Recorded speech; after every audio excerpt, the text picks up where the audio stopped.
ውጫዊ ውበት ሊያቀርብ ይችላል፣ ግን የሚያቆየው ውስጣዊ ውበት። መንፈሳዊ ሆና ብልህ ከሆነች ከጉድጓድ ታወጣለች። ወንድ ልጅ የሚፈልጋት ሴት በርገር ቤት እየዞረች ዛሬ ላይ የምታስቀር ቀኑን የምታስረሳ ሳይሆን ዛሬ ላይ ሆነ ነገን የምታሳይ ለመንገዱ መሰናክል ሳይሆን እሷን የሚይዛት ቃል ብቻ ሳይሆን ማንነቷ፣ ተፈጥሯ፣ ባህሪዋ ነው። ወንድ ልጅ እውነተኛ መንፈሳዊ የሆነችን ሴት ካገኘ ህይወቱ እንደሚቀየር ስለሚያውቅ ከተፈጥሮ ጋር የምትግባባ ነገሮችን በተለየ መንገድ የምትመለከት። እንኳን በደህና መጣችሁ። ቻርነት ነኝ። ላይክ፣ ሰብስክራይብ በማድረግ ቤተሰብ እንድትሆኑ። ሁሉም ሰው የራሱ የሆነ ውበት አለ። በውበቱ የሚኮራበት፣ እግዚአብሔርን የሚያመሰግንባት፣ ተፈጥሮን የሚያደንቅባት፣ የፈጣሪ የጥበብ እጆቹን የሚያደንቅበት። ውበት ሲባል ብዙ የውበት አይነት ሊኖር ይችላል፣ ግን ጠቅላላ ሲደረግ በሁለት መንገድ ማየት እንችላለን። እነሱም ውጫዊ ውበትና ውስጣዊ ውበት። ግን ለሰው ልጅ የሚጠቅመው ዋነኛና አስፈላጊ ነገር ውስጣዊ ውበት ነው። ውጫዊ ውበት ሊያቀርብ ሊጠራ ይችላል፣ ግን የሚያቆየው ውስጣዊ ውበት ነው። በወርቅ የተለበጠ ብረትና በጨርቅ የተሸፈነ ወርቅ እንደማለት ነው። ውጫዊና ውስጣዊ ውበት ለጊዜ ውጫዊ ውበት ሊጠራ ይችላል፣ ግን አያቆይ። ወንዶች በተፈጥሮ የአስተዳዳሪነት፣ የአባትነት፣ የጠባቂነት ተፈጥሮ አላቸው። ወንድ ልጅ የሚፈልጋት ግን ደግሞ የሚፈራት ሴት ምን አይነት ናት? በቅደም ተከተል በአራት ቦታ አስቀምጠናል። እስከ መጨረሻው ተከታተሉ። ሴትነትን የተላበሰች፣ በሌላ ቋንቋ ተፈጥሮን ያወቀች፣ በራሷ የቆመች። ወንድ ልጅ ይፈልጋታል፣ ግን ይፈራታል። ወንድ ልጅ እናትን የምትመስል እንደ እናት የሆነችውን ይፈልጋታል። አንዳንዴ እንዲሁም እናትን ትመስላለች ሲሉም ይደመጣል። ለሰው ክብር አላት፣ ለራሷ ታማኝ ናት። የሰውን ነገር አትፈልግም፣ ሰፊ ትከሻ አላት። ሁሉንም ችላ ለመኖር ትፈልጋለች። አጣ ብላ ለመጣላት አትፈልግም። እሷን የሚይዛት ቃል ብቻ ሳይሆን ባህሪዋ፣ ማንነቷ እናም ደግሞ ተፈጥሯ ነው። እነኝን በተመለከተ በእርግጠኝነት ሴትነትን በተላበሰች ሴት ላይ ይገኛል። ይህችን ሴት ወንድ ልጅ ይፈልጋታል፣ ግን ደግሞ ይፈራታል። የሚፈራውም ሌላ ወንድ ሊኖር ይችላል፣ እስካሁን ምን እየሰራች ብሎ ተስፋ ይቆርጣል። እዚህ ጋር አንድ ነገር፣ ማንም ትሁን ማን ካልጠየቃት መኖር ለመኖሯን ላታውቅ ትችላለህ። ስለዚህ ቅረባት። እሷም ደግሞ አዳሞይ ወዴት ነው እያለች እየጠበቀችው።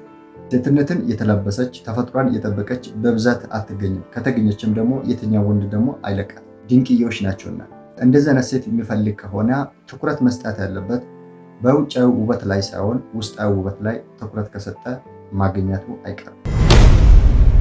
መንፈሳዊ ሴት እውነተኛ መንፈሳዊ ከሆነች የትኛም ወንድ ይፈልጋታል። መንፈሳዊነት ውስጥ የህይወት ረፍት አለ፣ በረከት አለ። ሁሌም የምስጋና ቤት፣ ለቁስ ነገር ችግር የለባትም። ከሁኔታዎች አንጻር አትቀየርም። ብታጣም ብታገኝም፣ ብትደሰትም ብትከፋም አንድ የምትመካበት ነገር አለ። እሱም ደግሞ ወደ አምላኳ ትጮኻለች። በፈጣሪዋ ትመካለች፣ ታመሰግናለች። ቤቱን ደግሞ በበረከት ትሞላለች። ወንድ ልጅ እውነተኛ መንፈሳዊ የሆነን ሴት ካገኘ ህይወቱ እንደሚቀየር ያውቃል። ችግር ውስጥ ቢሆኑ እንኳን ለችግሩ መፍትሄ እግዚአብሔር ጋር እንደሆነ እንኳን ችግሩን አቅልላ ትናገራለች። ሰፊ ሊባላት ሰውን መርዳት ትወዳለች። ወንድ ልጅ ይፈልጋታል፣ ግን ደግሞ ይፈራታል። ወንድ ልጅ ከራሱ አልፎ ለቤተሰቡ የምታስበውን ይፈልጋል፣ ግን ደግሞ ይፈራል። ለእሷ አልመጥንም፣ ለእሷ እንደሷ አገልጋይ የሆኑት ይገኛሉ ብሎ ወዲያ ላይ ሸሸ። እሷ መንፈሳዊ ሆነ ብልህ ከሆነች እውነት ነው የመጀመሪያው ምርጫ መንፈሳዊ የሆነን ትፈልጋለች።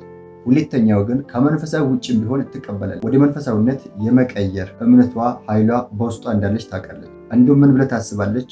እሱ የመጣው እኔን ሊያስተምረኝ ወይም ደግሞ በእኔ ምክንያት እሱ እንዲቀየር ነው ብለህ በቅንነት ታስባለች። ግን ደግሞ አንድ እውነት አለ። ብዙ ጊዜ እንደዚህ አይነት ሰዎች የመቆየት እድላቸው ጠባብ ነው። ምክንያቱም ከተለያየ ዓለም ከሆነ ያን ዓለሙን አንድ ማድረጉ ይከብዳልና።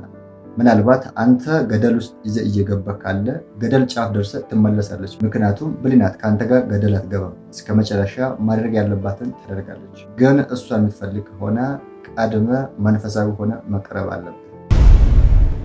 አንባቢ ሴት አንባቢ ሴት ስትባል አካዳሚካሊ ክፍል ለክፍል እየተዘዋወሩ የመማር ትምህርት ሳይሆን ጠቅላላ እውቀት ያላት፣ ነገሮችን በተለያየ መንገድ የምትመለከት፣ ከተፈጥሮ ጋር የተግባበች ማለት ነው። በንባብ ዓለም ውስጥ ያለችው ሴት ወንድ ይፈልጋል፣ ግን የሚፈልገው ደግሞ እሱም እንደሷ የተለየ ከሆነ ነው። አንባቢ ሴት ነገሮችን የምትመለከተው በተለያየ መንገድ ነው። እናም አንድ መስመሩን ብቻ አትመለከትም፣ አታስብም። ለችግሮች መፍትሄ የት እንዳለ፣ እንዴት መፍታት እንዳለበትም ታውቃለች። አንድን ነገር ሌሎች ያደረጉ ብለህ ለማድረግ አትድም። ስለ ቤት አያያዝ፣ ሰዓት አጠቃቀም፣ ልጆች አስተዳደግ፣ ፍቅር እንዴት መስጠት እንዳለበት እነኝን ሁሉን ታውቃለች።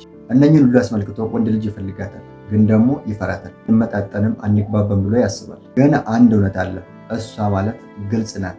የሚሆን ነገር ከሆነ ይሆናል ትላለች፣ የማይሆነው ከሆነ ደግሞ አይሆንም ትላለች። ምክንያቱም ለእሷ ጊዜ ማለት ውድ ነው። የምታጠፋ ጊዜ የለባትም።